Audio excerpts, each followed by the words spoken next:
one's the best crypto asset? Bitcoin's the best crypto asset. Which one's the best crypto asset? Bitcoin's the best crypto asset. Which one's the best? Which one's the best? Which one's the best? Which one's the best? Which one's the best? Which one's the best? Which one's the best? Which one's the best? Which one's the best?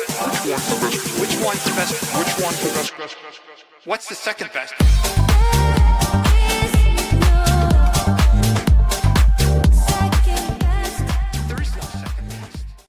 Crypto's going back to the upside. Welcome back to the Discover Crypto family. We broke it down this morning, TJ and I, talking about the setup here. And over the last few weeks on the streams I've done at the 4 o'clock slot and also the other content that I've been putting out, I've been telling you to watch out for these reversal signals. There is so much bearishness. Even some of you might say, but your thumbnails last week, you're right. My thumbnails, which were tuned in to the feeling of the moment. Everybody's saying it's over. So we talked about it. I put on the thumbnail. I put in the title. It's over for the bulls. Then what I tell you right as we got into the streams, I said, it's nowhere near over. We got so much room to the upside. And when we peek in to what we're seeing on the charts right now, we're just seeing up and to the right. Of course, this is a smaller time frame. This is on the 15-minute time frame. But however, when we zoom out on this, I'm going to turn off all lines. When we zoom out on this and look at this over the last, this last year has just been stair-stepping beautifully up and to the right. It's these moments, this moment, this moment, this moment, this moment, this moment, this moment, this moment, all these dips here just keep tricking people into absolutely just squashing their future potential because you're moving in and out on an emotional basis versus that data-driven basis that I've been talking about over and over and over. And the setup we're seeing for the price action move higher is getting stronger by the day. That does not discount the fact that this is ugly as hell.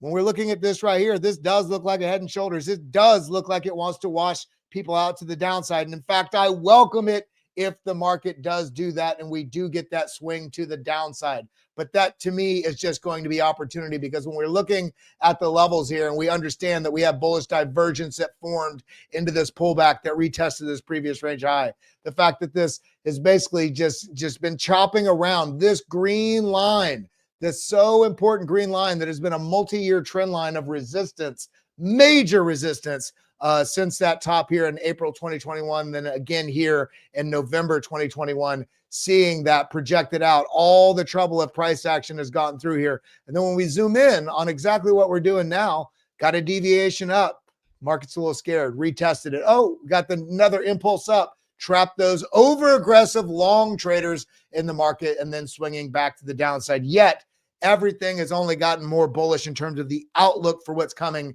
in this market. That's not to mention the $5 billion that's getting distributed tomorrow from FTX on stablecoins, sending out stablecoins from creditors, people that have had their, basically their assets, their capital sitting on the sideline, being held hostage. And these are crypto native people in the market. People, it's not like people that are trading on some DEX on DEX screen or trading some nonsense meme coin. No, these are the big money players, the smart, cultured traders out there, predominantly the people that were in FTX. So there's a lot of money on the sideline from people that understand this market that now are getting that capital back. Now, will we see all of it re-enter the market? We'll see. I think I would guess that we're going to get a substantial amount, whether it's something over 51% or below. We'll have to see.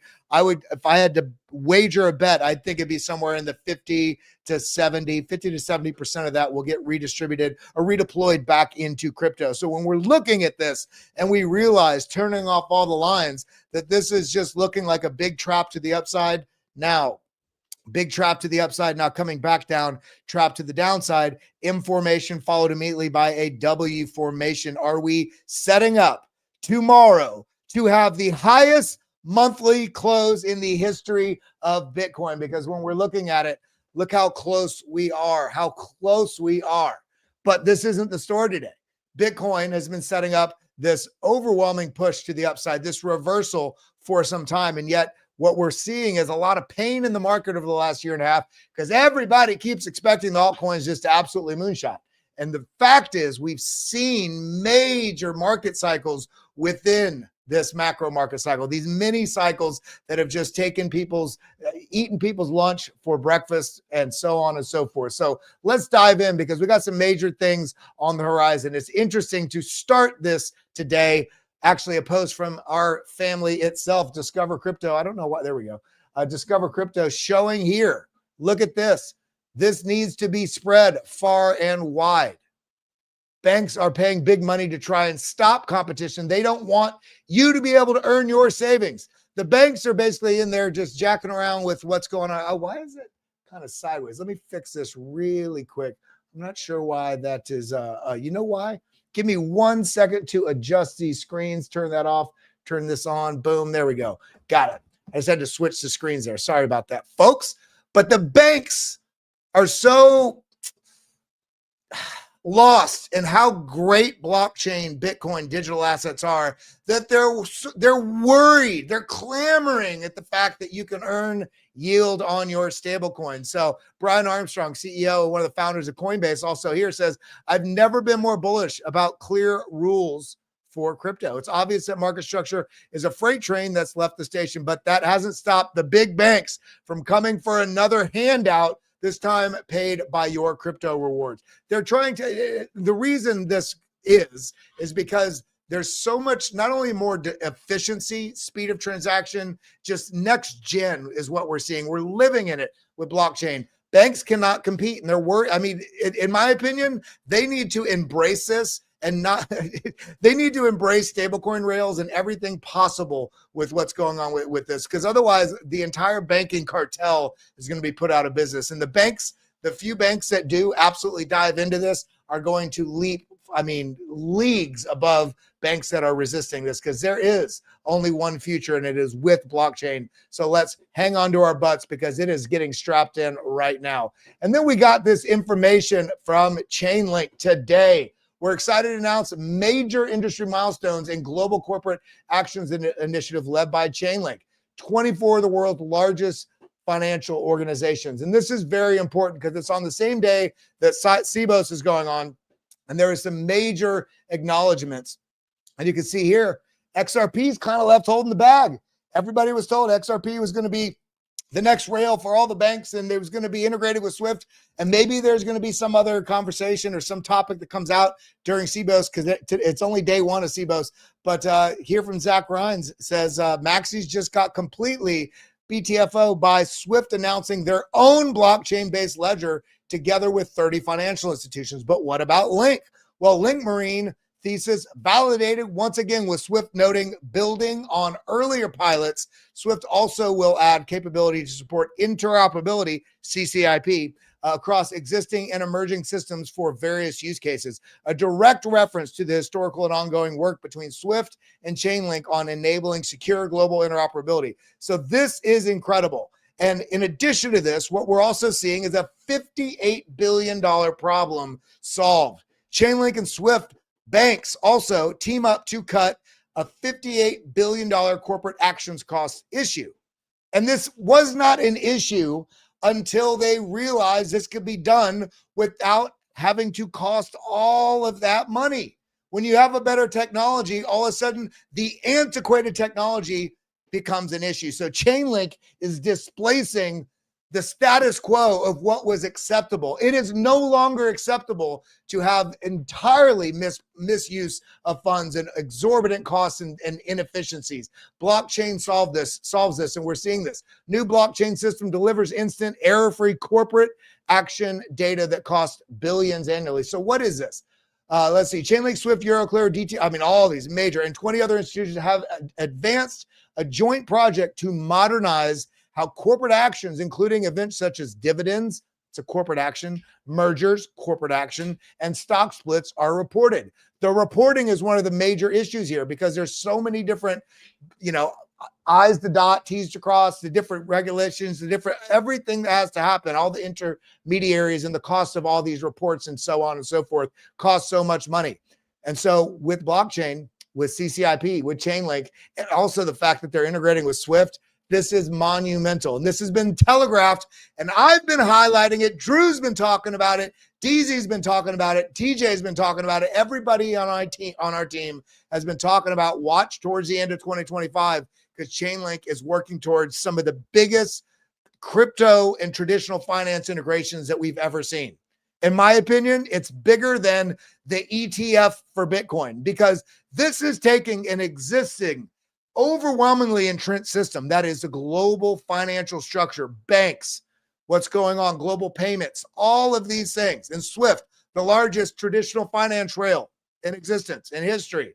And now we're getting this integration with Chainlink, bringing the Web 2 antiquated world, boom, into the Web 3 paradigm with crypto and blockchain. And so what we're seeing right now, we are in the middle of it, and yet people are still not realizing why this is so important. And I'm seeing this, looking at the chart. This is just a 3-month chart. So every candle, so we're looking back 3 months. These aren't 3-month candles. Looking back 3 months. But what we're seeing here beautifully is astronomically good buying opportunity. Buy signal for me. I don't know about for you. You got to make your own decisions. But some people are bored with Chainlink. It doesn't move. Look at the fundamental data. Ask yourself where these integrations are going to get deployed and take place. What sort of fee structure and revenue can they drive from that? Is the corporate Wall Street going to be interested in something like that?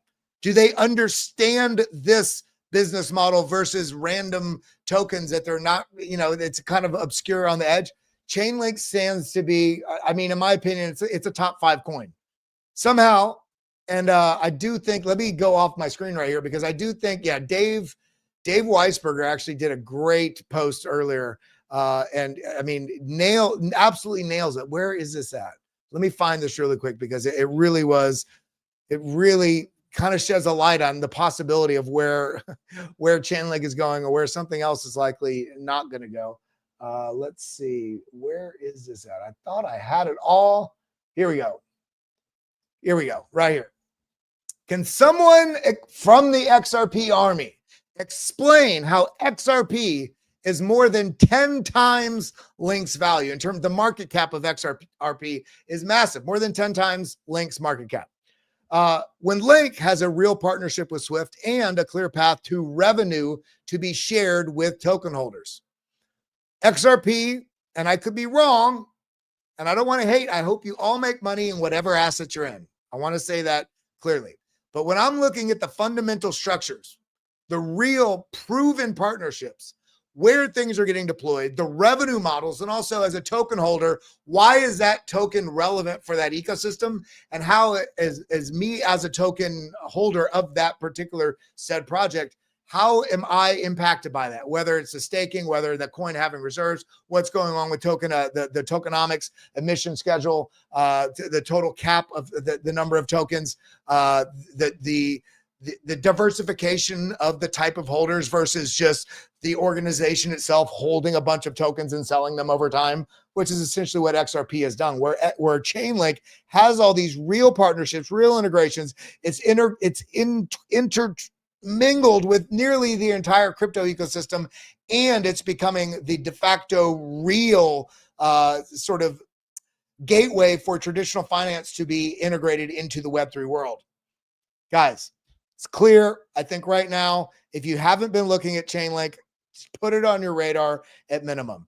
We're sitting here, breakdown, rounding bottom, wicks down, bulls bring it back up, wicks down, bulls bring it back up, flat. This is looking like it's trying to take that next step, taking out this moving average and taking that next leg to the upside. But we got other news too.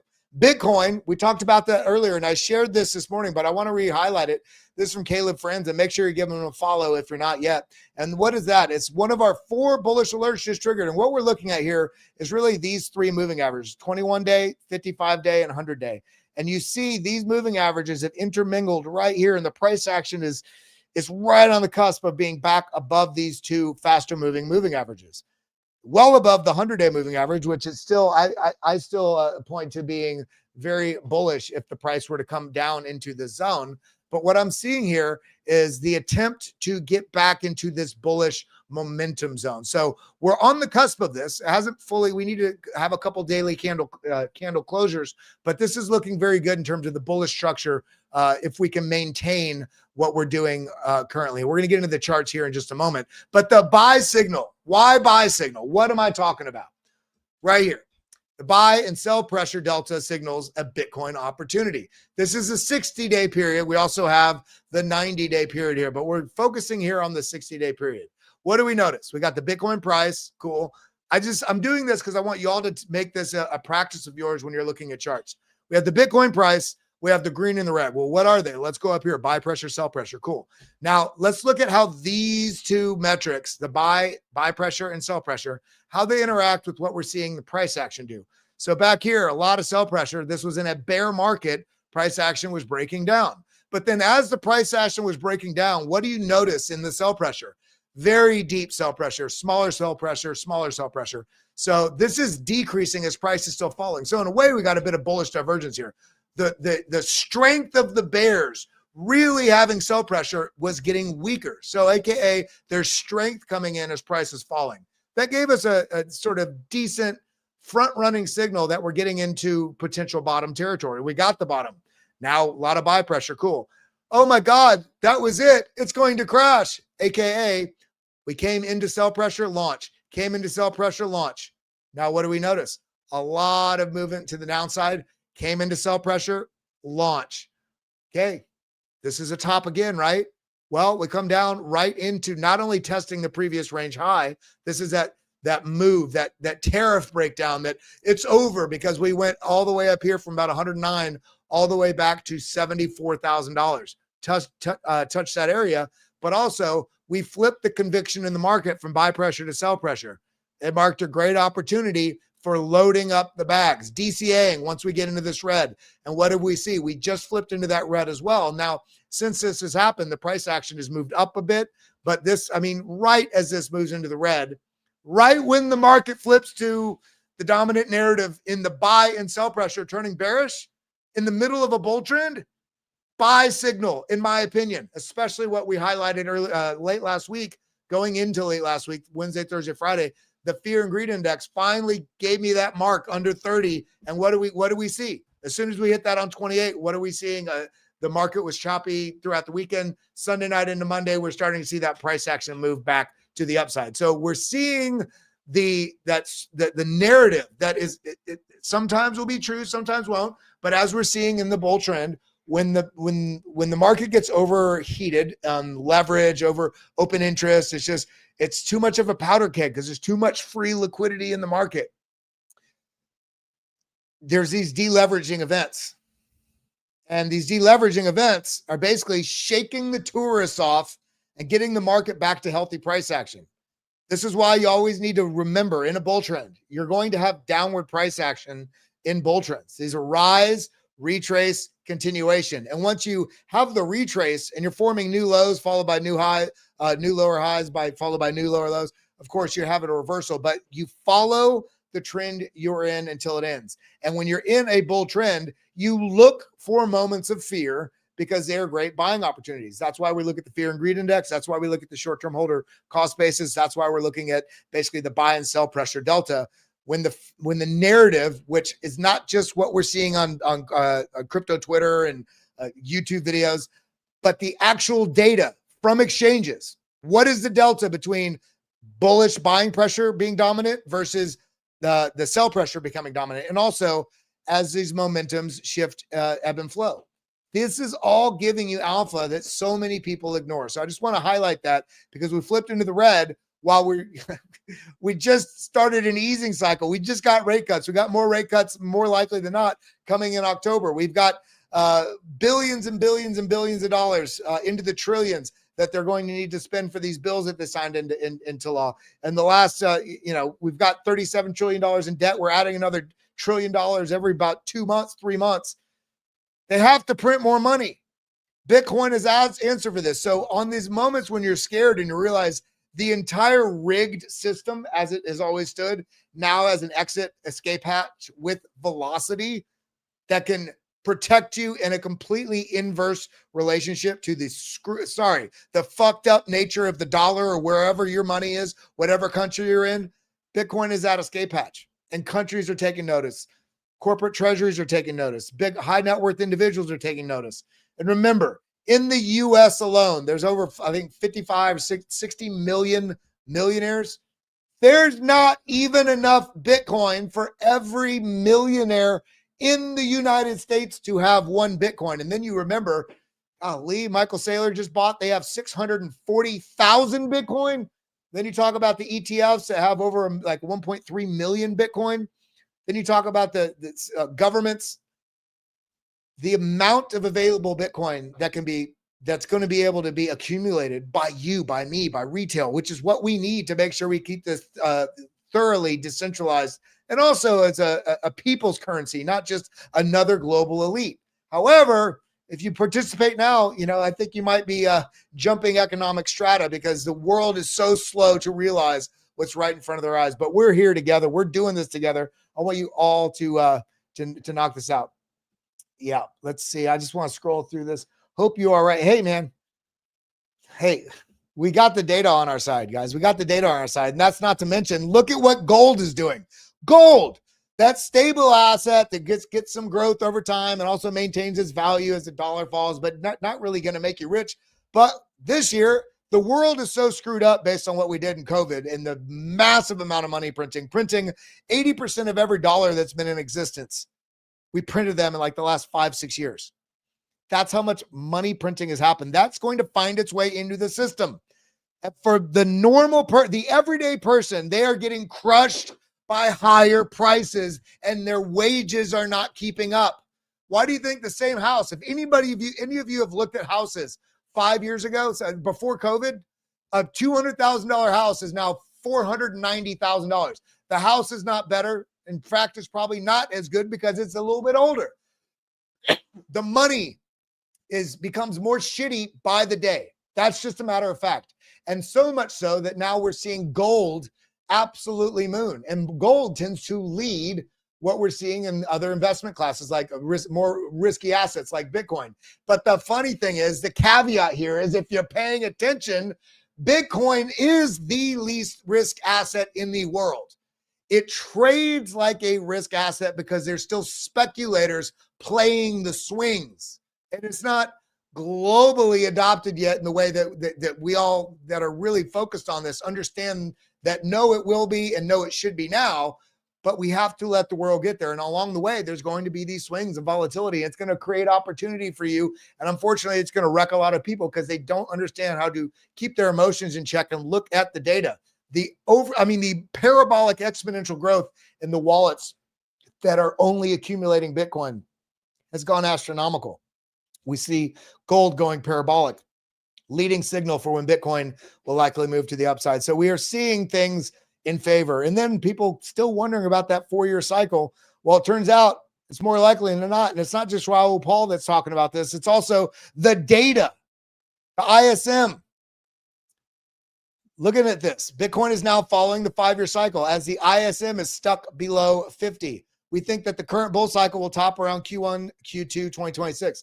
I'm not of this opinion. I think we will have some sort of market cycle top in 2026. But I don't think it's going to be Q1, Q2, maybe middle into Q2, but I think we're going to get some positive price action the second half of the year, going into the middle to the beginning part of the second half of the year as well, because we have midterms next year as well. And so when you look at Bitcoin implied ISM pricing, look at how tightly these things are correlated and look at where the ISM is right now. This has been kind of flat, still shaking off all the cobwebs of a sort of global order change with the current administration and what's going on. In addition to the fact that we're still shaking off all the issues that were created by the world economic shutdown, the mass money printing, the supply logistics chain issues, the complete pouring water in the gasoline engine of what we see in the bond market and the treasury market. But now we got stable coins, which are actually going to be a saving grace for the treasury market. The world is literally in the middle of completely being turned inside out on the global infrastructure of digital data, AI, and money. So it's going to take a little bit of work. Things are going to take a little bit different shape. So this makes sense to me. And then what else we got? Check it out. Tether dominance, signaling. And let's look at this. Let's zoom in on this a bit. This is when the Tether dominance is spiking. We did get this was almost like the setup before the move up. You see this? It took a little bit of time, but boom, we got that move up.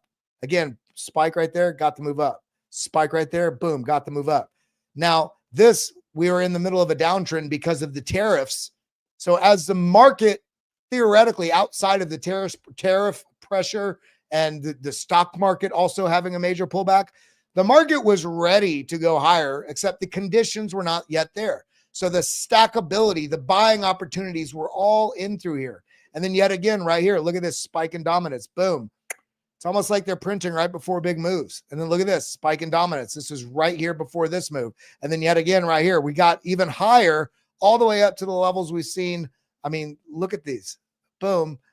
The conditions are set. It's just when the appetite is ready to be deployed into the market. Considering we have another FOMC meeting and it's also telegraphed, we're going to get 4 or 5 rate cuts likely, kind of entering back towards that phase of quantitative easing versus tightening. And we have the world's most powerful government backing the development and empowerment of Bitcoin and the crypto ecosystem. Guys, I don't think anybody's ready for what's coming, because then we were talking about why did it go down? That goes back to what I was saying earlier.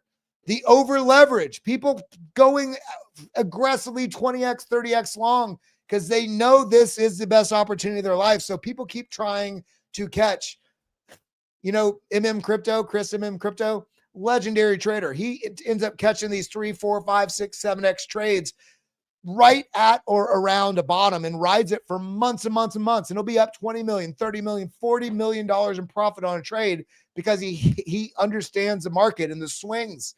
But the problem is everybody else, and it's not a problem with him, it's with every individual. We compare ourselves to other people, or we see other people making a lot of money, or we're just not aware of the process it takes to actually make a lot of money and keep it.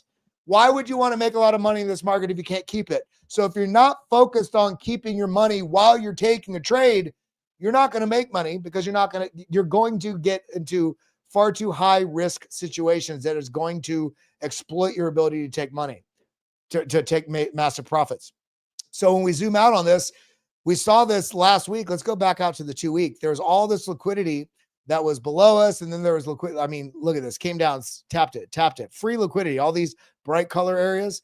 Now we're moving up, starting to clear the liquidity. And the dominant amount of the dominant area where the liquidity zones are is up here in the $119,000 range. Now this is on the 2 week chart. Let's look at the 1 month. Let's see what this looks like. Actually, yeah. So still liquidity below us. Remember what I said at the start of the stream? There is a potential that the market moves down and does a final flush before the market moves up. Now, as it stands right now, this feels good that we've seen this positive price action, swing back to the upside. Let's turn on the lines and look at the chart. Let's zoom in here. Let's go to the 1 hour. So here we go. So where are we right now? Where are we on the landscape? Well, we had this rising channel. We broke out of it, a little bit of a head and shoulders, kind of telegraphed the reversal. Why? Same thing as we're always talking about, trying to catch the shifts in momentum. There's a large momentum move here. And if we want to look at this from here to here, so we're going to look just this portion here. We have a larger momentum move up and then a smaller momentum move up. So the bulls really tried. And each time the bears were able to bring it back. Now the bulls are weak and it falls.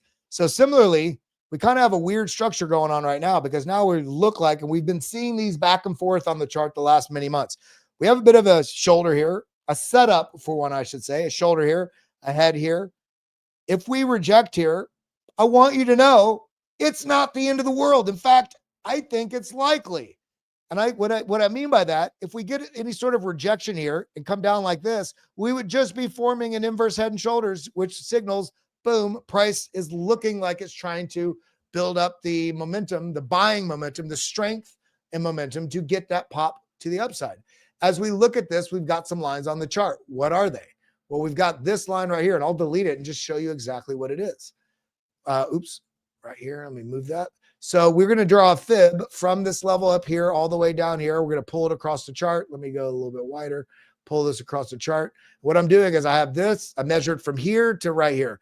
And as I mentioned on the way up here, I talked about it, watch around the zone. I said, watch for a potential trouble zone right in here. Why? We have a multi-year trend line, this green line that we highlighted earlier. We also have the golden pocket, the golden ratio, the golden fib. High likelihood that you're not going to break through it the first time. In fact, you might get rejected off of it. What we do, we got rejected off of it, and in process, we ended up forming this head and shoulders, which signaled the move down. We got the move down, but what did we get with the move down? Higher low. Great. What does it look like in relationship to the RSI and the money flow? That's on the 1 hour. Let me get out to the 8 hour. Okay, there we go. So now we have more data. Now we know from right here, I'm looking at this lows. We measure this to the RSI over here. Oh my God, you mean it was weaker over here? Is that what you're telling me? It was weaker over here. So what did the price do? Well, the price actually is higher. So this is what's known as a hidden bullish divergence. So we have a hidden bullish divergence, meaning the price, the bulls, even though the strength isn't there, the few bulls that we're defending, they're like, we're not letting it go lower. That's a signal.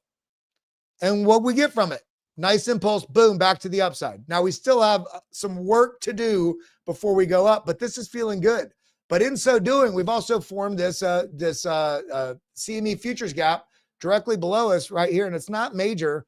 It's basically right at about 110,900, about 111,000 up to about 111,350. So a very small gap. But the point here is if the price does reverse here and come down and tap this, it doesn't worry me. I'm still looking at the dips in this region as opportunity zones. If this is able to continue pushing up, fine. I'm all for it. Hey, I'm all for it. I'm just saying, let's just not, it's pushing. Let me buy now for it to reverse and you sell because it moved down. Now you're worried it's going to break down. That's not how you make money in this market. What you do is you look for the setup. This is coming into a known zone. Okay, cool. You have the bullish divergence on like the 4 hour and the 2 hour right here. Okay, so boom, you maybe didn't buy. Boom, now you have the bullish divergence on the money flow and on the RSI. So somewhere in this region would have been a decent buy opportunity. Up here, great buy if you're holding 3 months, 6 months, 10 years, whatever.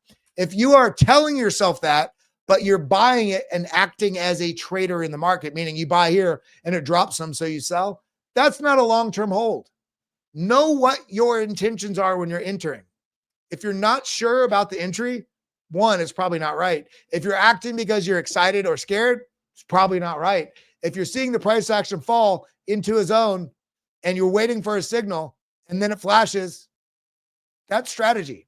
So on this move here, you didn't miss it. I would say, even if this goes up another $2,000, $3,000, $4,000, even if this comes up to here, you're not missing anything.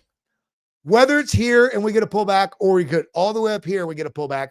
Wait for a pullback and see where the bulls start to defend, whether it's right there, and then you enter about right there. If this starts to pull back, oh, it's over. Cool. Wait for this to start to turn around. And you want to see, on the smaller, this is on the 4 hour. So you'd be looking on the 1 hour or the 30 minute, looking for bullish divergences to form. Because remember, October, we're entering it in 2 days. One of the most bullish months in the crypto market. November being the most bullish. We have FOMC meeting. More rate cuts coming.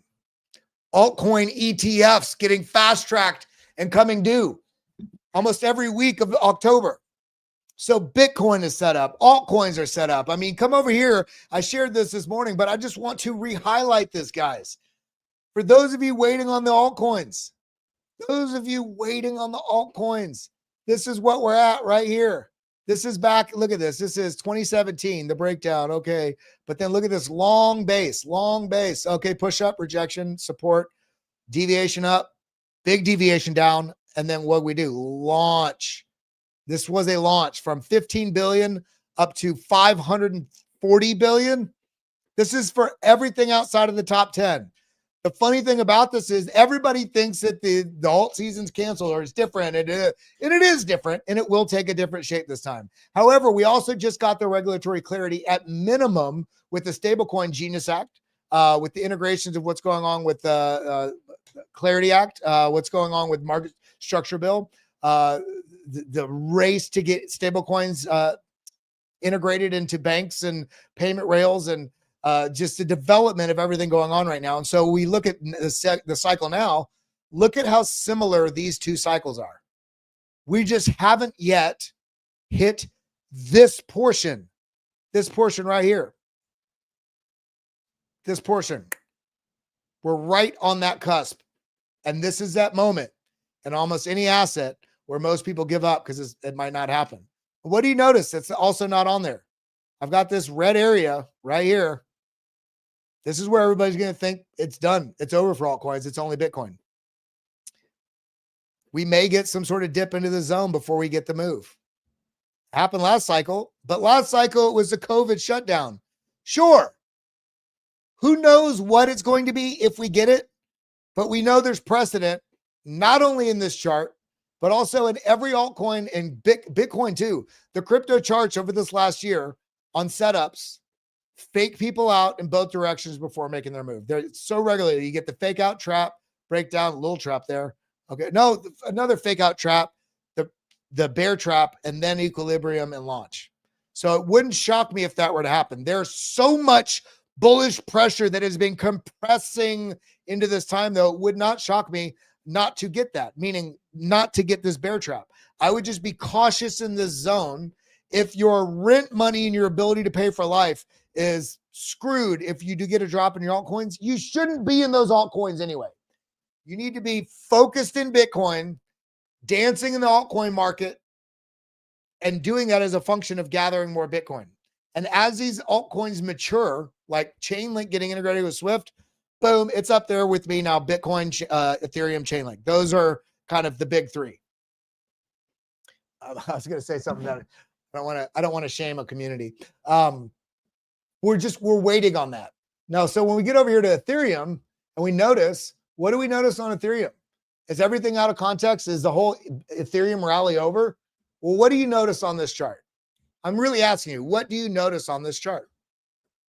I'll show you what I notice. A multi-year trend line that goes back to 2021. Rejection, rejection, rejection, rejection. Trouble right at the line, broke through. What do we need to do on an asset once we break through a resistance line? We always want to be prepared and ready and able, if we like that asset, to wait for a retest of that zone before the move continuation. Meaning, okay, rejection, look at that. Oh, and then boom, breakthrough, retest, pop. What did I say 2 minutes ago? This is the ideal situation.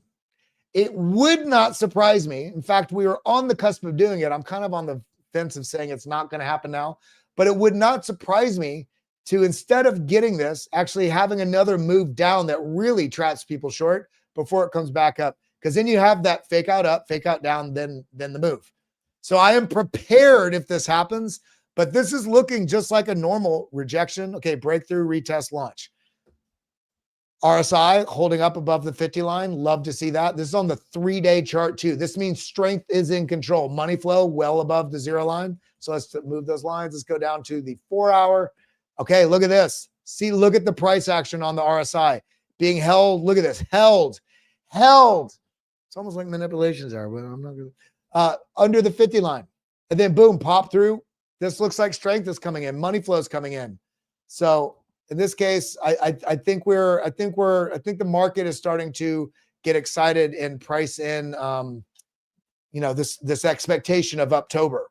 But if that's the case, watch for shakeouts if the majority of the market is expecting that. Then you look at Link, guys. Remember that chart I showed at the beginning of the stream. This looks like it's trying to make that move. But what do you notice about the price action? This is why I have a price line. Price line has come up. Where is it having? It already tried, but where is it having trouble? Look at that, right at the previous range low.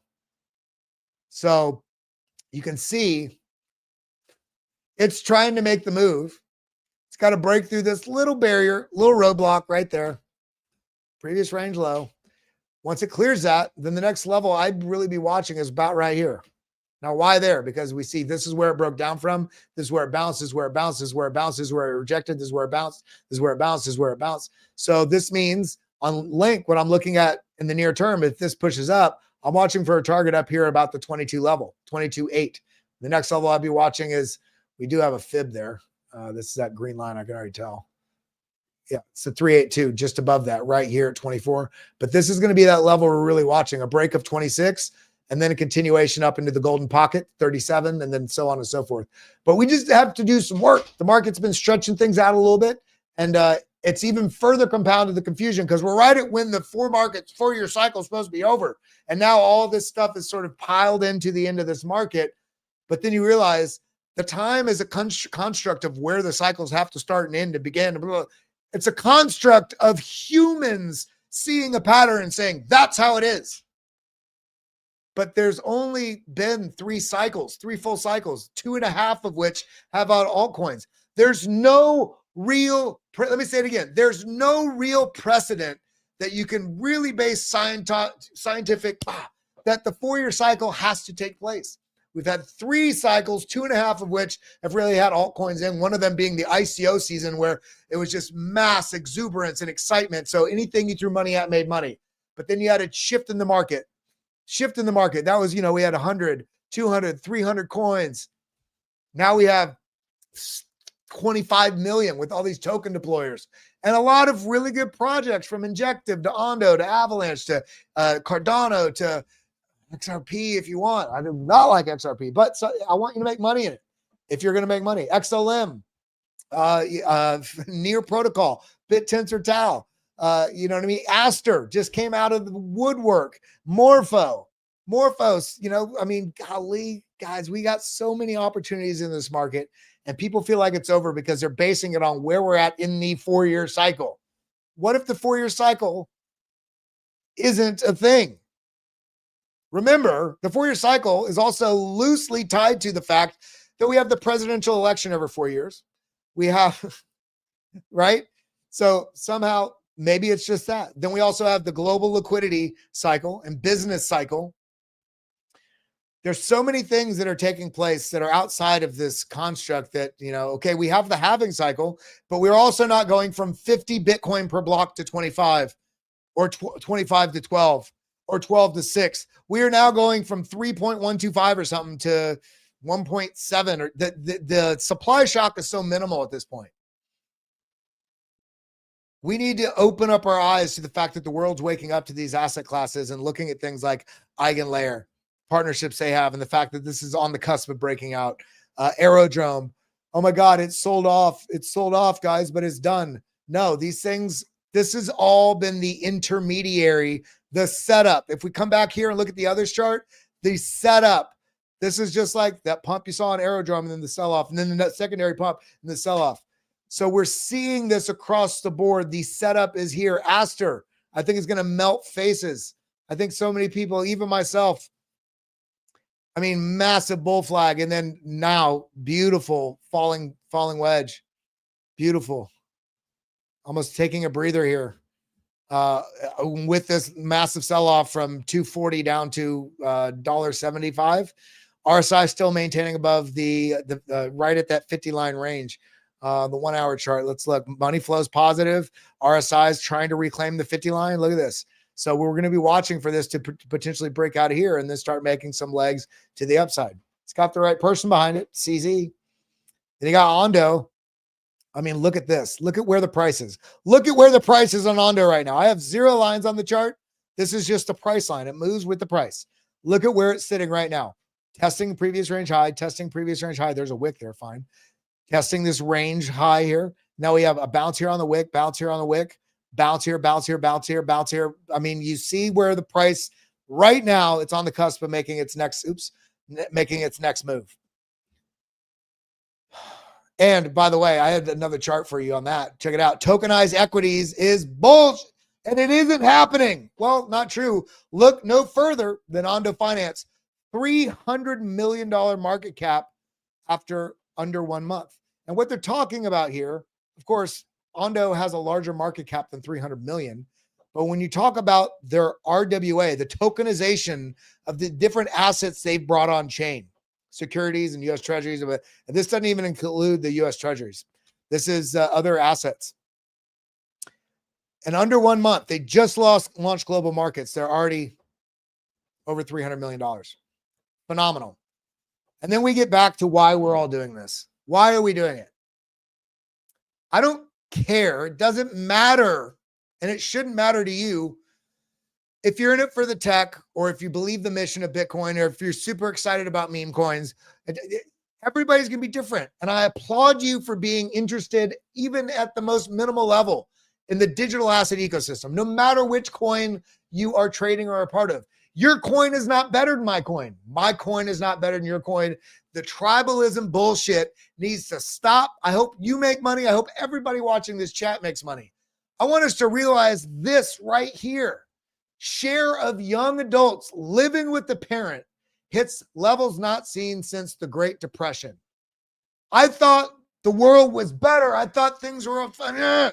We are dealing with that right there. The fall of Rome, the debasement of money, the trouble that the screwed monetary system has completely enslaved people to broken, misappropriated thoughts about what matters.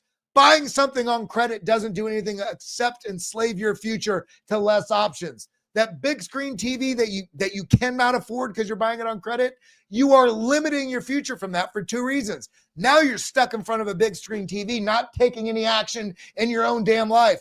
And you have this debt that you have to pay with interest. So you're paying more than the thing is even worth.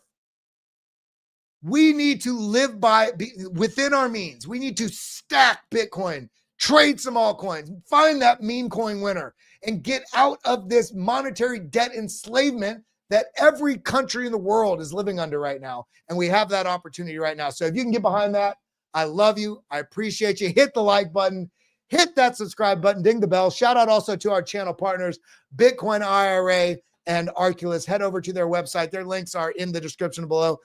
You get some with Bitcoin IRA. I know they got a special deal going on. If you give them a call, let them know Discover Crypto sent you. But also Arculus, there's a discount code DC20, best crypto cold storage solution there is.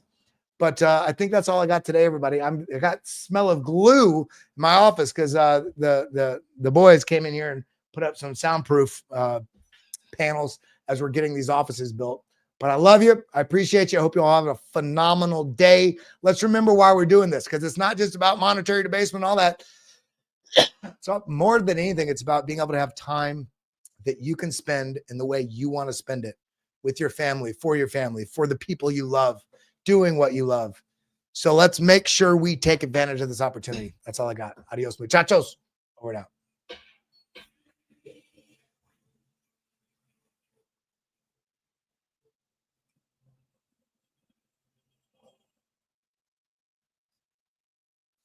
We just wanted to take a quick second to shout out our sponsor, Arculus. They are a cold storage hardware wallet, helps you secure all of your digital assets for the future. Just tap this thing to the back of your phone and boom, you're in. We wouldn't be able to do this without them, but also wouldn't be able to do this without you guys, the Disco fam. You've supported us a lot over the years. If you want to support the channel now, just use the code DC20. It gets you 20% off this card. It's the #1 way you can support this channel going forward. Thank you for your support. We'll see you at the top.